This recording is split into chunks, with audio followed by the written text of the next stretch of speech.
आज का बोध सूत्र है, क्या मैं भी मरूंगा।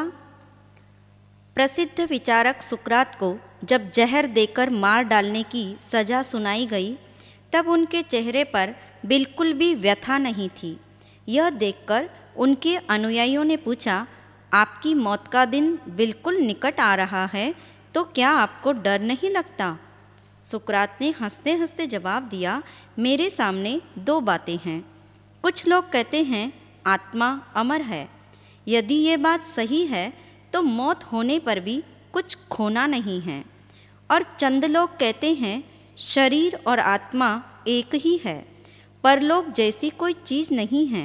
यदि ये बात सही है तो मौत के साथ ही सब कुछ समाप्त हो जाना है, फिर खोने के लिए बचेगा ही क्या। ये सोचकर मैं प्रसन्न हूँ कि जब तक जीवन है तब तक प्रसन्नता से जी लूँ, और जब मौत आए तो उसे समाधिपूर्वक अपना लूँ। कहा भी है, क्या पता मौत का कब पैगाम आ जाए, न जाने जिंदगी की आखिरी शाम कब हो जाए। आज नहीं तो कल, कल नहीं तो कभी न कभी मौत निश्चित रूप से आती है, किंतु उसकी तारीख और घड़ी निश्चित नहीं है। यह बात विशेष तौर पर ध्यान रखने योग्य है। मौत किस समय, किस जगह और किस प्रकार आएगी यह नहीं कहा जा सकता, परंतु उसका आगमन निश्चित है, इसमें कोई शंका नहीं है। इस वास्तविकता को जो स्वीकार कर लेता है, उसके लिए यह निस्संदेह कहा जाता है कि वे कभी मरते नहीं।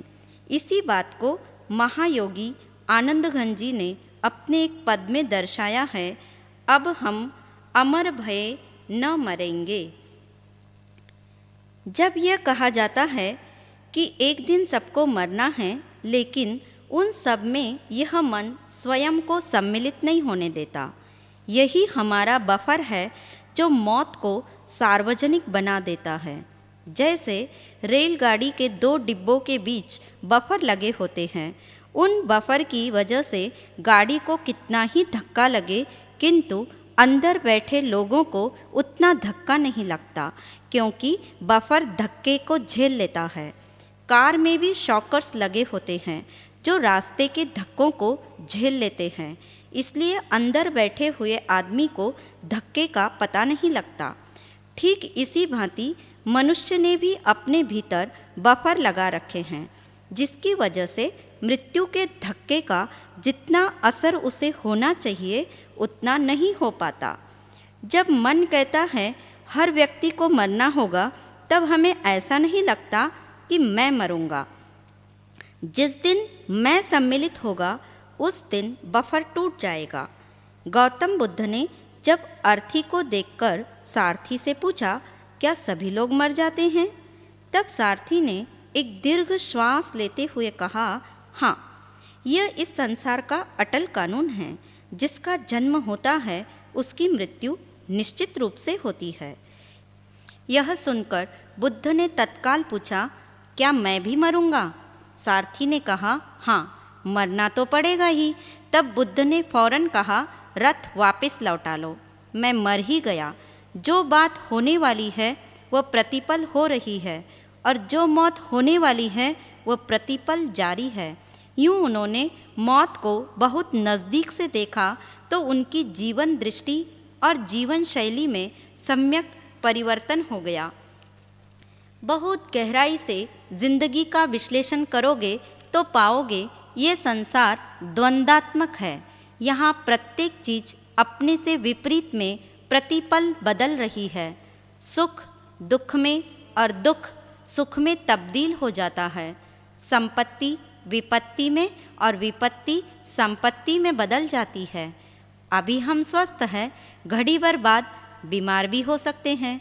जो जन्मता है वो मरता है, जो उत्पन्न होता है वो विनष्ट हो जाता है, जो खिलता है वो मुरझाता है।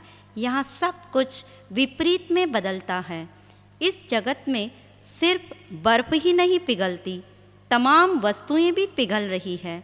सिर्फ नदी ही नहीं बहती, प्रत्येक वस्तु बह रही है। सिर्फ पत्ता ही पीला नहीं पड़ता, हर वस्तु पीली पड़ रही है। प्राप्त वस्तु सतत बदल रही है और अप्राप्त परिस्थिति वर्तमान में विद्यमान नहीं है। ऐसे में किसी भी परिस्थिति से नित्य संबंध संभव नहीं है। जो संभव नहीं उसकी आशा करना अथवा उस पर विश्वास करना भूल है। वियोग, विदाई, विसर्जन और विनाश, इन 4 वी की सच्चाई को जान लेने के बाद भी क्या धन की अंधी दौड़ मंदी नहीं होगी? क्या अहंकार व्यर्थ नहीं हो जाएगा? क्या रगड़े झगड़े में उलझने का मन करेगा? क्या ममत्व की मात्रा नहीं घटेगी? जीवन रहते हुए यह चिंतन अवश्य कर लेना, संसार में कुछ भी नित्य नहीं है, स्थिर नहीं है। जो अभी है वह दूसरे क्षण वैसा नहीं रहेगा। जो गया उसके लिए मत रोना, जो आया उसका हर्ष मत मनाना, क्योंकि जो आया है उसे जाना है। प्रतिपल ख्याल बना रहे, आप यहाँ के प्रवासी हो, रहवासी नहीं हो, नित्यवासी नहीं हो।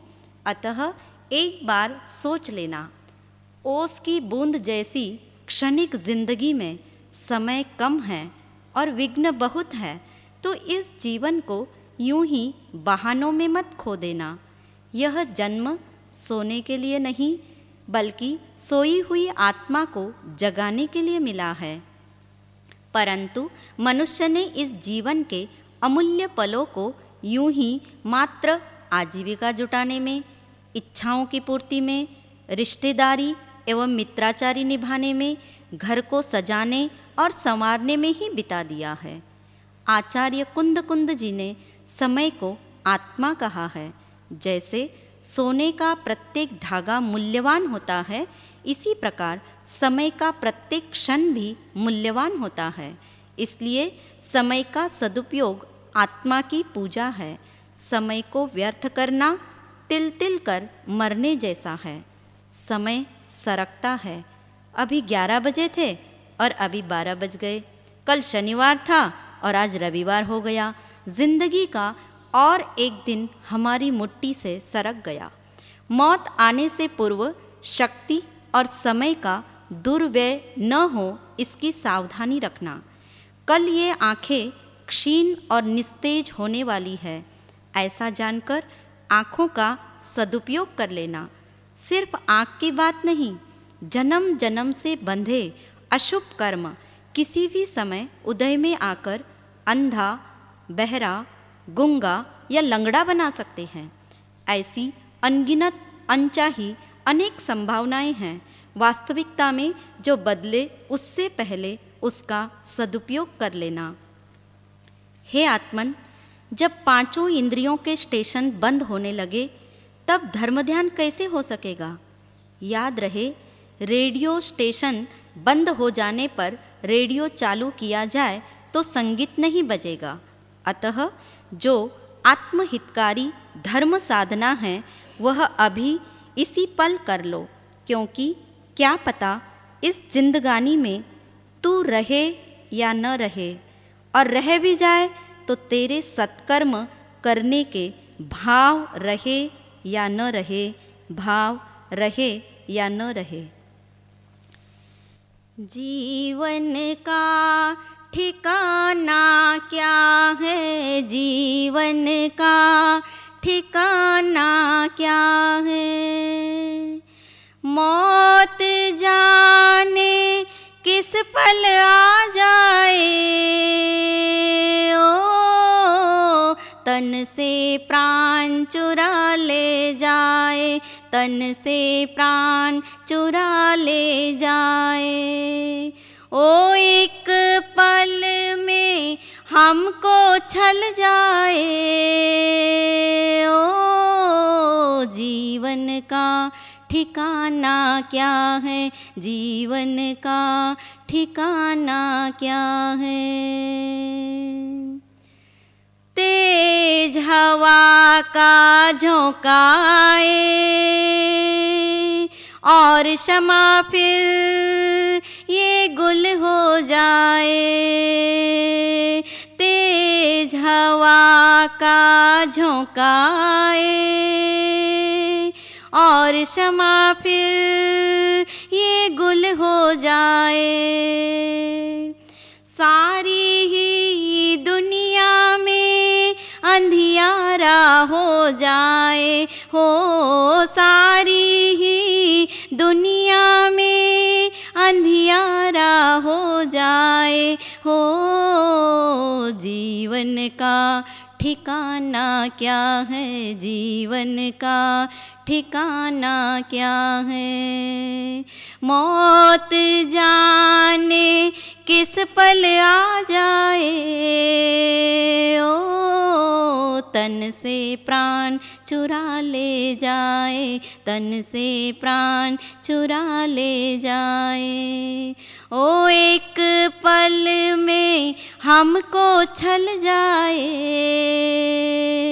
जीवन का ठिकाना क्या है, जीवन का ठिकाना क्या है।